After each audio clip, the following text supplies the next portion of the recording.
everyone! Welcome back again to my channel. So mga kasukay, mga kalingap, isang mapagpalang araw na muli sa atin lahat.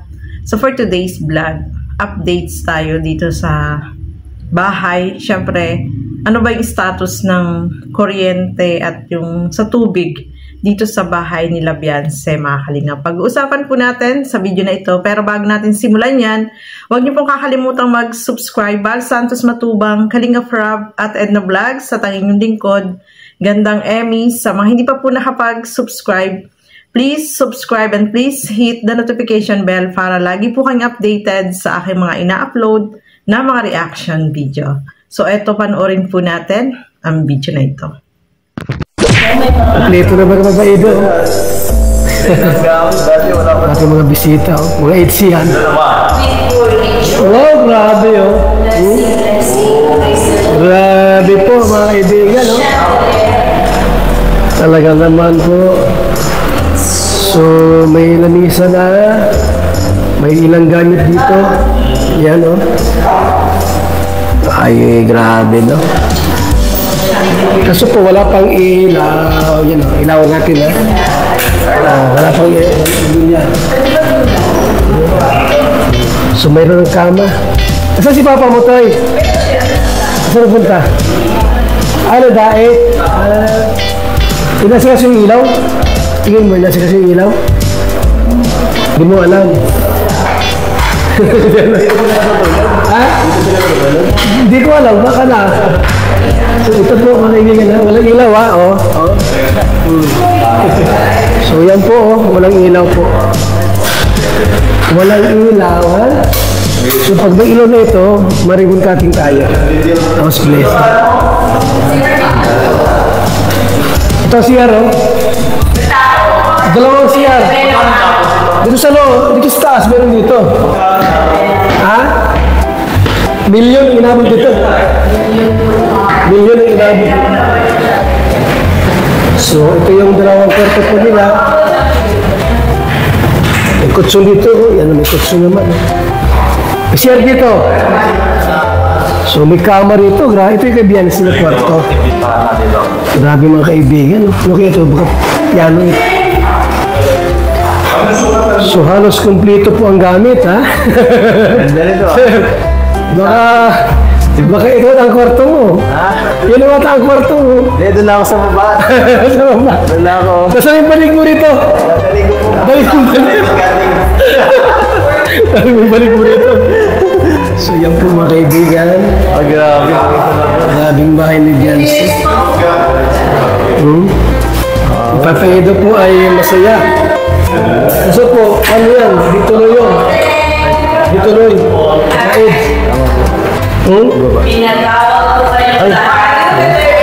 Ano, hindi tuloy yung ano? Ang ribbon cutting bukas. Wala. Nag-asikaso pa si Bulong sa kasidong. Nag-asikaso pa si Bulong. So yan po mga kalingap. Punta namin dito. Galing naman. Diba? May bubong ito eh. Lagyan mo rin ng bubong ito. Para pag umulan, may shade pa yan para ano. Okay. Mga fans niya ng EDC po, hindi mo natuloy. Hindi natuloy yung ano bukas, sayang ano. Di ba, Ali? So, grabe, ganda. Ha? Natal na yung bahay. Natal na yung bahay. Ikaw ng vlogger, ang bahay mo, mas maganda ang bahay ni Beyonce. Beneficiary ay. Marami na mahal. Linting taon yata ginagawa yung bahay. Linting taon. Ito yung ano, walang aircon si Beyonce ah. Wala siyang aircon. Dapat aircon natin to. Yan lang oh. Para masarap yung tulog niya. Di ba? Ano aircon yan? Hindi ko alam. Baka aircon yan. Baka po. Mga kaibigan ha. Grabe pong bahay ko mga kaibigan ni Beyonce. Talaga naman eh. Yung CR ko nila. Yan o.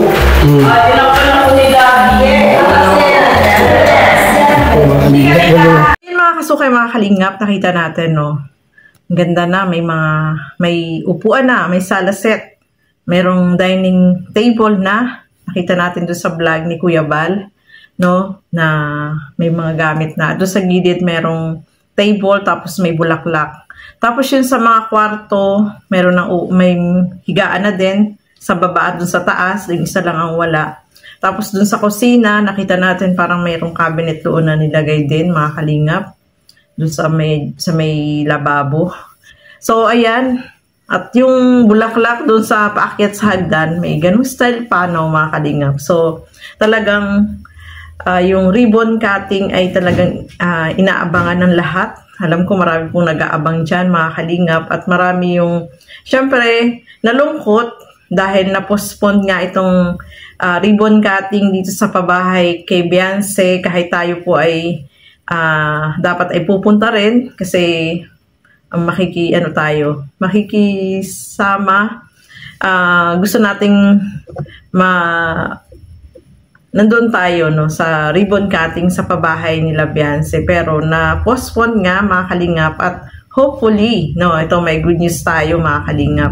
Good news po ito, no, about dito sa kuryente. Syempre, yung kuryente ang importante po, no, mga kalingap, kasi yun yung natin, kailangan natin. Saka syempre yung tubig. Sa kuryente, mga kalingap, is